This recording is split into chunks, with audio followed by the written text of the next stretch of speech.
So I want to talk to you guys about the last video that I just put up.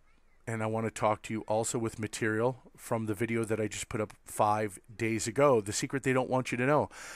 Uranium One is, in fact, posting on their Facebook page a lot of content that has to do with the developments that are going on at Harney County.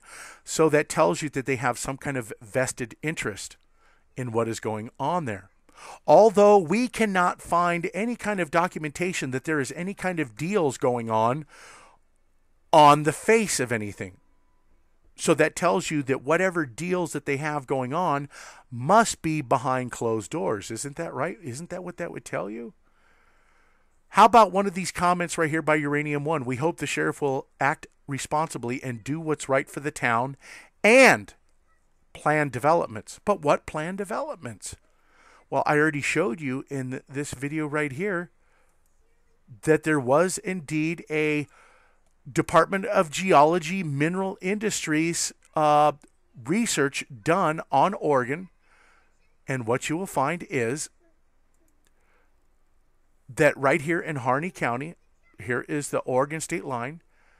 Here is the Hammond Ranch and Pike Creek area right here, right there. And there is uranium all throughout this whole county right here, amongst other minerals. But watch this. If somebody owns the water rights under what they called the prior appropriations doctrine, which we're going to analyze right now, then that means that they own forage rights to lands right there. That's the reason why the BLM finds himself in a position where they have to, come in and tell the ranchers, hey, we own this land.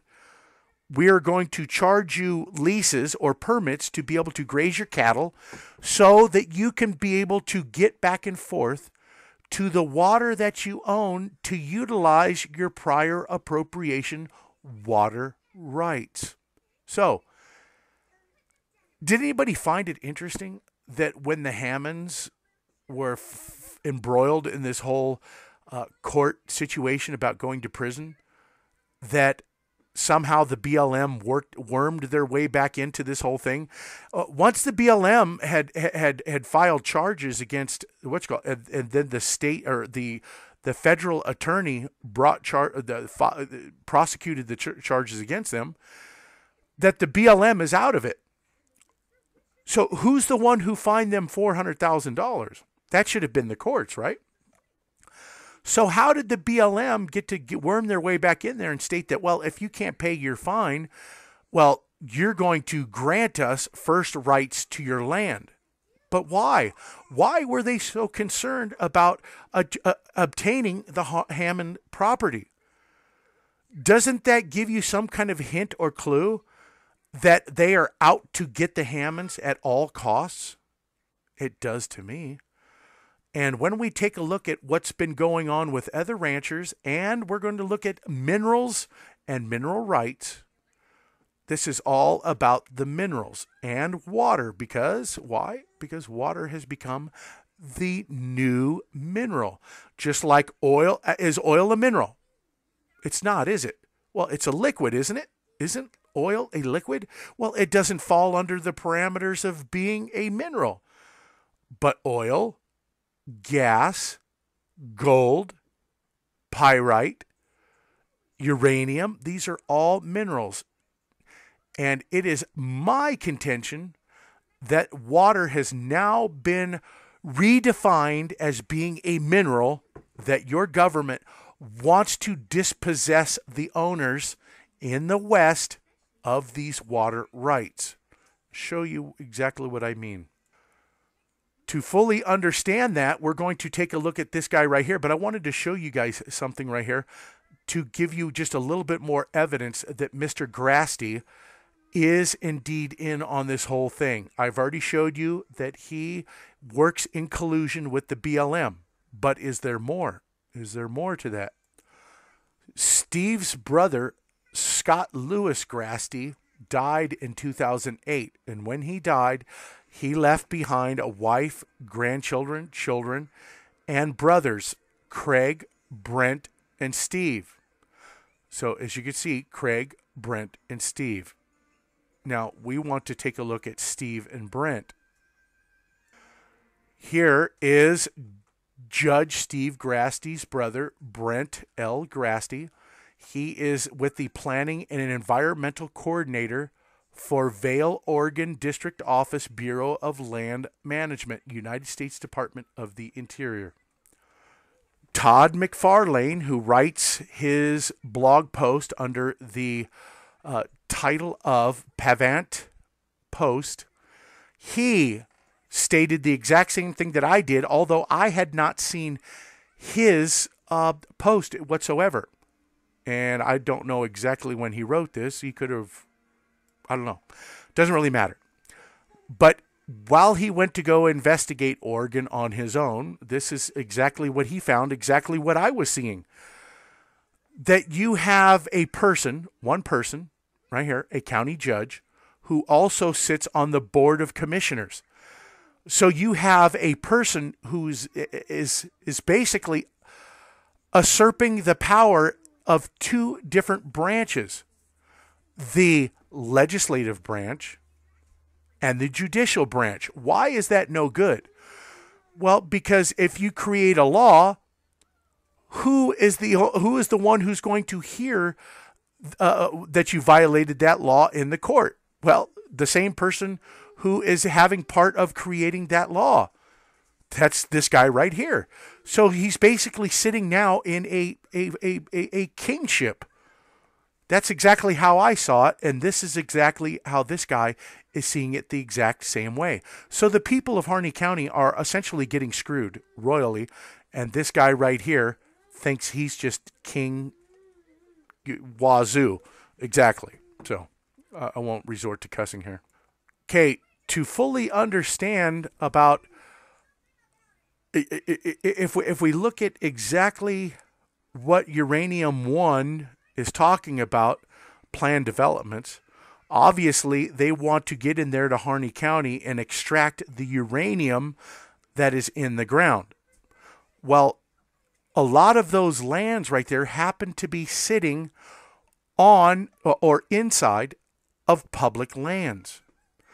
So the only problem is that once you do that to allow them to come in, you're taking away from the people who have permits to utilize that land to get to their water rights that they own under the prior appropriations doctrine.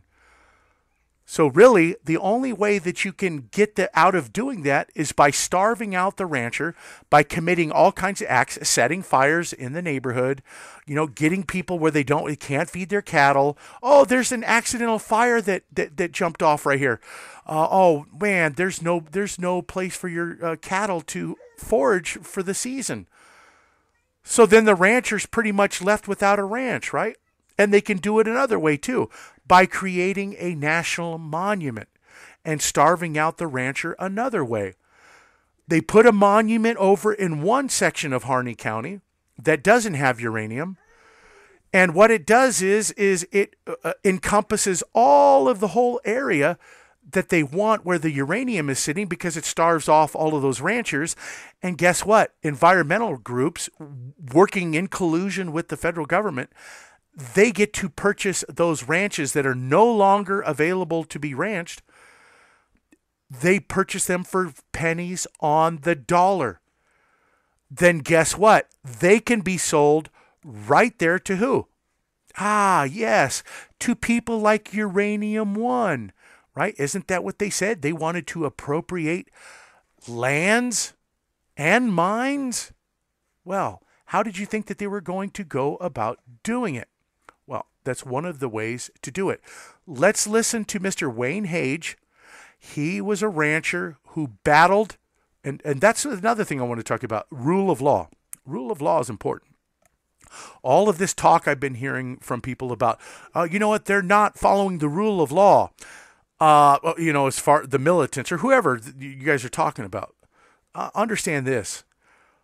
When you have two branches of a government, the executive and the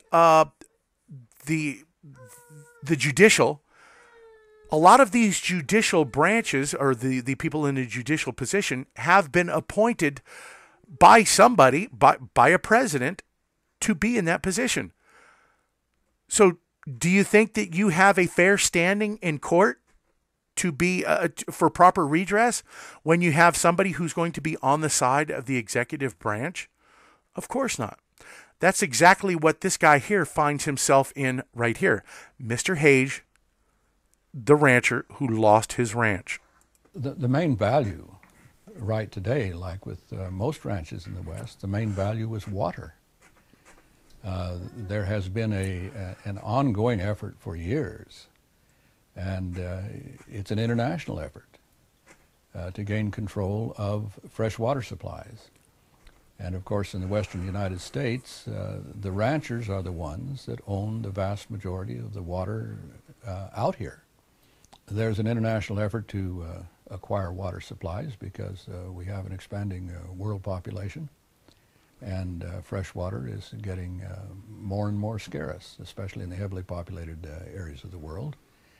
And even here in the United States, given the combination of heavy population and the threat of pollution and the actual fact of pollution in many cases, fresh water is becoming more and more of a premium.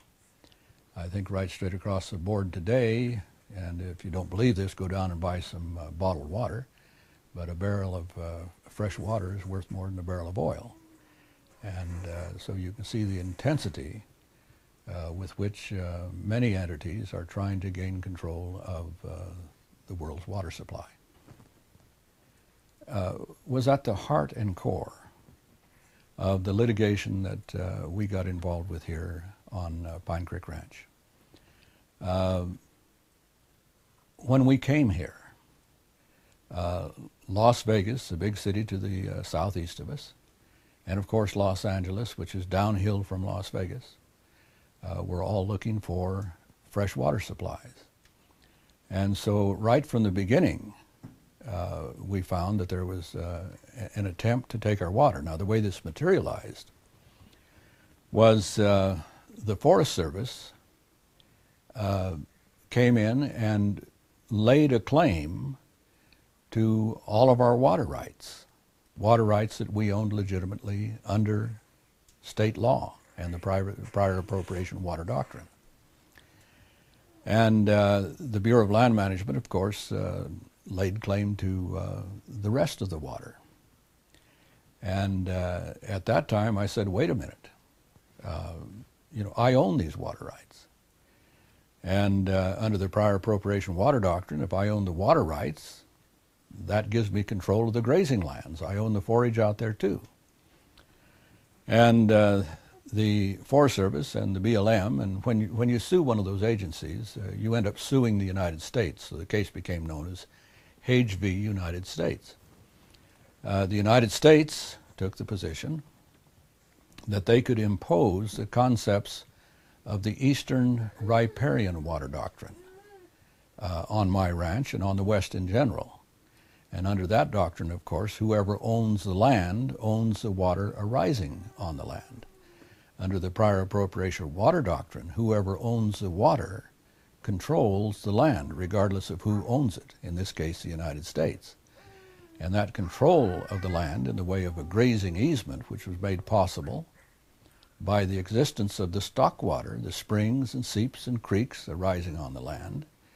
As a result of that, we controlled the forage and the grazing. That's an inheritable right and is known in law as ownership of the fee. So that's basically what led to the litigation in the first place, was an attempt to acquire the water. What we have found is that usually the way these water grabs work in the West is you will have either the Bureau of Land Management or the Forest Service responding to pressure, which may be nothing more than propaganda. It may be a media blitz. It may be litigation. It may be legislation they've been able to get passed. The agencies will respond to that and then start regulating the rancher in a way that it becomes impossible for the rancher to make a living. And then when the rancher gets driven into the corner economically, and there's no one to buy him out because no one wants to buy that kind of a problem.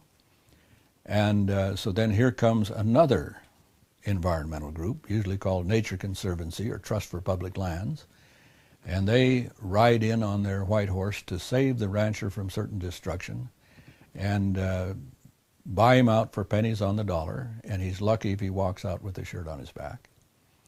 And then they have the ranch usually for the amount of the outstanding debt that he owed the loan company, and they have the water rights. And then, like in the case of Nature Conservancy, oftentimes they'll spin those water rights off to who wants them. And they'll spin off to the federal government what they want. And so basically the rancher's had his property stolen from him under the combined effort of the environmental groups and the federal agencies who basically follow the dictates of the environmental groups. With the guy, the rancher that you just seen talking, well, there was a court ruling that came out today, rather unusual. Not so much what the ruling was, but one of the decisions of the ruling. Court sides with BLM in decades-old land grazing case. Siding with the government, a decades-old battle over grazing rights, a federal appeals court, which is the Ninth Circuit, overturned a lower court ruling, that would be the district court, in favor of Nevada rancher and strongly admonished a judge in Reno for abusing his power and exhibiting personal bias against U.S. land managers. He called it like he saw it. The BLM and the Fish and Wildlife are overstepping their bounds, and he called them on it. And the Ninth Circuit, of course, they stepped in favor of the federal government and said, you know what, we're going to take this case and send it back to the district court, but we're not going to put it in the hands of the very judge who heard it to begin with. Why? Because he showed bias. No, he's just revealing to everybody what exactly the truth really is. So here, as you can see, the guy who was just talking, what's his name? Wayne Hage of Tonopah and his family were guilty of trespassing cattle on federal land illegally. Again, as I stated, he owns the water rights. How is his cattle supposed to get from his ranch to the water rights that he owns? So basically what the BLM is stating, that we own these lands and you cannot utilize your water rights because you can't step foot onto these lands. Does anybody see anything wrong with that? Especially when the law of prior appropriation states that you have forage rights to those lands. And it doesn't matter if the BLM owns them. You still have forage rights that come with the water. That's how prior appropriation works. Just like with the riparian Eastern doctrine, if you own the land outright, if you're a private owner, then you own the water that's there, and someone can't take that away from you. But it just so happens that it's the federal government that is using the riparian law, the doctrine, against ranchers in the West, when it has been a long-held doctrine for a couple hundred years, well, or close to, that you had those prior appropriation rights, right? So he got screwed bad by the Ninth Circuit, and the district court, the district judge saw it for what it was worth. If you all didn't think that there was a problem, or there never was a problem to begin with, then tell me, why did the Sagebrush Rebellion happen to begin with? In 1979, Nevada filed a lawsuit against the federal government and the BLM due to their overreach in what they were doing. And that's when, in 1980, Mr. Ronald Reagan joined in with this Sagebrush Rebellion and said, hey, count me in. And because he was all for all of those states, which were Arizona, New Mexico, Utah, Washington, Wyoming, and Nevada, that all picked up the torch to file suit against the BLM. Ronald Reagan, you would think that he would do everything he could, because he made all those promises, to hand back over the land to the states. But that's not what happened in the Sagebrush Rebellion. No, the person that he appointed, James Watt, who was a rebel of this Sagebrush Rebellion, became his Interior Secretary. And the only thing that happened is that federal regulation was loosened. And that was all it took, enough for them to drop their lawsuit and to drop pursuing obtaining the lands back from the federal government for their states. So as you can see, it was a problem at one time, and it has become a problem again. And just like that district judge who found in favor of Mr. Wayne Hage to begin with, he sees that there's a big, huge problem with these administrative agencies, such as the Fish and Wildlife and BLM. Do you really own the minerals under your land? Remember, I brought this up and I said I was going to expound upon this, what I meant. Well, remember, we were talking about the West. And certain states in the West, you don't even own the minerals to, because they're separable, right? That may not be the case for eastern states, and that may not be the case for all states. But for some states in the West, Montana and others, it is that you can purchase the land and you can privately own it, but you cannot own the minerals under the ground. And here is their reasoning, and as you'll see. Did you know there is a good chance, if you purchase property in Montana and many other areas in the Rocky Mountain West, you may not be getting ownership of as much of the property as that you think you are. And it says 11,700,000 acres of the private land in the state of Montana, a split estate, meaning the surface land rights are privately owned and the subsurface mineral rights are federally owned. But there again, we know that that can't possibly be true. Isn't that right? Don't we know that the federal government cannot own land, nor can it own the minerals underneath it? It belongs to who? That's right, the public as a whole, the public in common. So how are they getting away with selling land privately, but then yet telling owners of the land that purchase it, you don't own the minerals underneath it? Doesn't that seem kind of foul? Stock raising of the Homestead Act.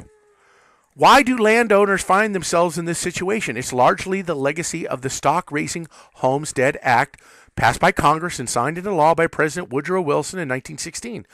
This law allowed a settler to claim 640 acres of non-irrigable land that had been designated by the Secretary of Interior as stock raising land.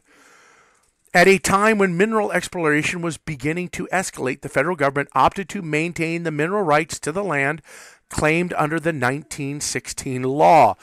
So, do you see how they worked, people? Do you see that? So, you could basically go out there on your land. You happen to be one of those states of the Rocky Mountain West. And you go out there and you could find a whole big freaking gold mine in there. And then the federal government could swoop in there and go, no, you don't. That belongs to us. How is that even possible? Doesn't that belong to all of the people then? Shouldn't we have a voice in stating whether that person could obtain that gold? Shouldn't we? It just seems ludicrous what this federal government does with all of these different acts this, acts that. Doesn't make any sense. So what does other minerals mean? This is what we want to look at. Now we're going to take a look at about water and minerals and everything else. The term other minerals includes, but is not limited to, that's what's interesting, includes, but if there are ones that they don't mention, it's not limited to those. Leasable minerals, oil, gas, geothermal, phosphate, sodium, and potassium. Now, ask yourself this question. Is gas a mineral? Is oil a mineral? Geothermal, is that a mineral?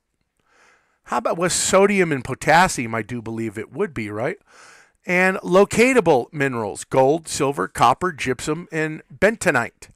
And mineral materials including sand, gravel, scoria, pumice, and stone. In 1982, the Supreme Court affirmed the SRHA mineral reservation definition and further defined it to include substances that are mineral in character, are inorganic, can be taken from the soil. Guess what, folks? Water can be taken from the soil. And just like oil, water is a liquid.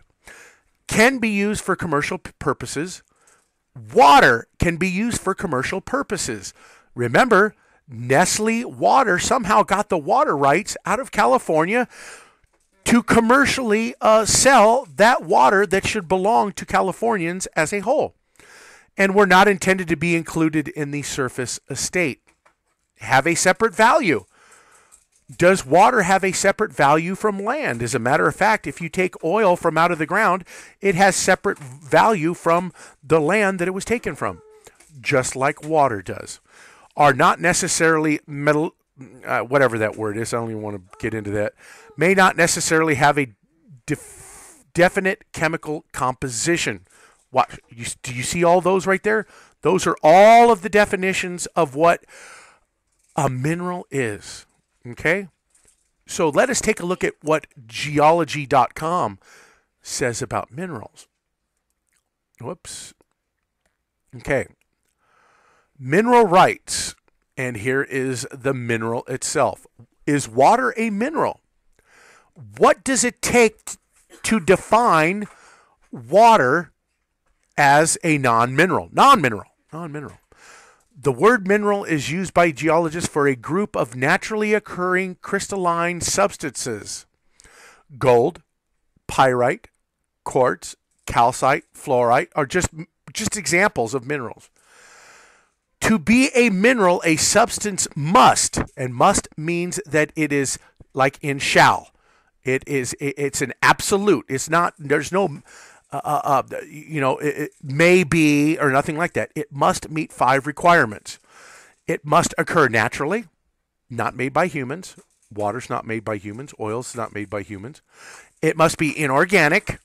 That fits, right? A solid. Oh, wait a minute. Hold on. Well, that just takes it away from there right there, doesn't it?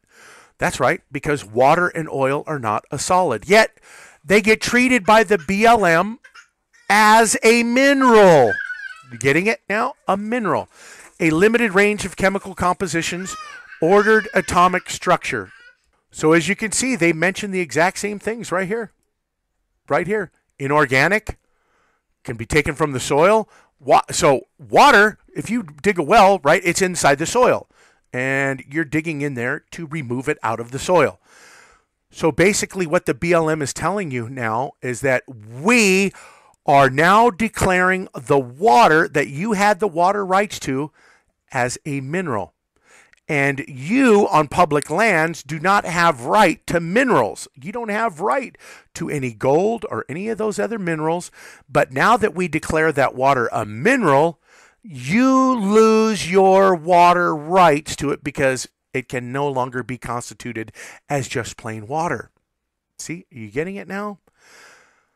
So basically, and you can see right here, fee simple. Do you remember Mr. Hage was talking about fees and fee simples? In most countries of the world, all mineral resources belong to the government. That's right. This includes all valuable rocks, minerals, oil, or gas found or within the earth. So basically, guess what? On the BLM land, or I should say public lands, right? The federal government claims ownership to those lands. You get to use it when they say that you can. Although that it took Americans to be able to fight the battles for this government to even have this kind of control over these lands, it was our money that it took to be able to purchase the Louisiana Purchase. It took the money of the people to actually purchase Alaska from Russia when Russia was scared that Britain as an empire was going to wage war against them for Alaska. So the whole thing is why doesn't Alaska belong to the people who actually paid for it? The government didn't pay for anything. They haven't paid for jack. And all of these people out here talking about how these people over here need to pay who went over here and stormed that refuge and took it over. When are we going to start holding the government accountable for everything that they've taken? That's all I've been trying to state, is that the government is the one who's been the outlaws in every turn. Every turn. And they tell you that water is a God-given right. Well, that's why the whole appropriation right here. Let me show you. Oh, hold on. Before I get to it, let me see. In the United States and a few other countries, ownership of mineral resources was originally granted to the individuals or organizations that owned the surface. These property owners had both surface rights and mineral rights. This complete private ownership is known as a fee simple estate. Fee simple is the most basic type of ownership. The owner controls the surface, the subsurface. So that means if I own a piece of property, okay, I can lease to a oil company the rights to come onto my land and drill for oil, and I will get royalty checks from them for them utilizing my land to drill to get to that oil. So they're making money and I'm making money, right? So tell me, why is it then that the public lands that belongs to the public, when the BLM or the Fish and Wildlife agencies take the land from people, claim it as theirs, and then either sell the land or lease it? Isn't that what we've been noticing that's happening? Is that they've been just straight gangster styling that land from the people. And then somehow you will find that there's some kind of corporation on that land later, and they are digging for minerals. And the only way that they would be digging there for minerals is if they knew that they were there. That means that the federal government has been extorting people for their land to get to those minerals, well, either to pay off debts or to make money for themselves as well. It would not, remember, right? As I just told you, if you own the land, you can lease it out to other companies and I will get a royalty check. Is the federal government getting a royalty check and it's going into the politicians' coffers over there for the land that the public owns, and the public is not seeing one dime of any of the minerals that is being taken out of the land? So that is what is going on. Now, here is what Mr. Hage was talking about with the riparian East doctrine and the prior appropriations doctrine. Here. What Mr. Hage found himself under was the prior appropriation. First in time, first in right. His family was the first to use those waters right there. That gives him the right to the waters. And under the prior appropriation doctrine, he gets to, his cattle can forage right there along the property. If that weren't the case, then how is it that someone could utilize the water if the BLM or a federal agency owned all the land? You would never be able to use your rights. Think about it here. Think about it. Does that make sense? That you could own the water rights, but you could never utilize them because they're on public land? Of course not. That's not the way it was set up to be. The doctrine stated that you had the right to forage. The grazing laws, the grazing rights, just like Clive Bundy was just trying to tell you. I've been here since the 1800s. My family has. I have the right to graze my cattle because I own those water rights. The BLM says, no, those are our lands. You are going to pay us grazing fees. No, the BLM does not own the lands, and it has been well established since those the prior appropriation. And when did it come into play? Back in, the 1800s, when there was gold mining going on and people were going out there in the gold rush and they were diverting water from waterways to actually work to find the gold. Well, there were instances where other people were trying to divert waterways ahead of another person. And this guy would go, no, you can't do that because I was here first. I was here first, dude. And then the other guy, so what? Who cares? No one said I can't be here. So the guy would go to court. And he would say, wait a minute, Your Honor, I was here first. And so long-standing doctrine came up into play that this person was here first. He has the right to the water. But of course, if you have an agency like the BLM that is keeping you away from that water because they say all of these lands around it belong to us, just like if you're a private landowner, a rancher, and then all of a sudden the BLM says we own all of these lands around your ranch, you can't leave, you can't even drive off of your property or you will be entering public lands. Does that sound logical to you all out there? It doesn't, does it? It's just completely ludicrous. But that's how people are finding themselves over in Oregon right now. They are being surrounded by BLM public land grabs, and that's what they're doing. They are starving ranchers out, getting their land from them, and building up more public land around other ranchers and basically telling them, oh, well, you don't have permits to graze on this land. And this right here, we accidentally, or a fire burnt it up here. So you can't come over here and use these public lands because you don't have a grazing permit. So that makes it pretty simple, doesn't it?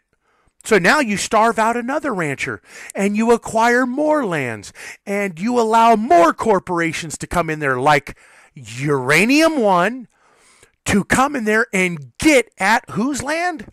Whose land are they going to get at? Right here. It's all right here. Here's the U.S. Department of the Interior, Bureau of Land Management for Oregon. Right there. You see it? See this planning area? Do you remember what they said in their Facebook page about planned developments? Right here. Here is Oregon-Nevada borderline. Here is Harney County. And here it all sits right here. And look at this right here going up the Steens Mountains, right where old Hammond Ranch was at, right? Here's old Hammond's Ranch all up in here. And, wow, all you have to, high potential for uranium. Oh, goody, uranium. Geothermal right here. Moderate diatomite right here. Look at the BLM already knows where all of these minerals are. Why do you think that they told the Hammonds that if you can't afford it, you are going to give your land over to us? Now you know. And now you know why. Because water is more valuable than a barrel of oil. A barrel of oil has dropped down to roughly $28 a barrel. If you take a barrel of water and you were to bottle it up, you could make 100 times more than that. So yes, water has become more expensive than a barrel of oil. All you have to do is see that these federal agencies are now, they have changed the definition over time of oil. Oil is a liquid. It's not a solid. And they've called that a mineral. So you can't own that in public land if it's a mineral, right? You can't own the oil. Water. Oh, it used to be you have the prior appropriation rights. Oh, not anymore because now water is a mineral. Because water is a mineral. Is everybody getting it now? The only way that the federal government can come after that water is if they change the whole definition to it. It's the only way, because it'll overwrite all of those water laws that have existed since the 1800s. First in time, first of right. And all of these ranchers out there had that right until the government came in there and starved them out. All right? Laying claim to something that would have been once called water, but is now defined as a mineral. And that's how they're getting away with it. Thanks, everybody.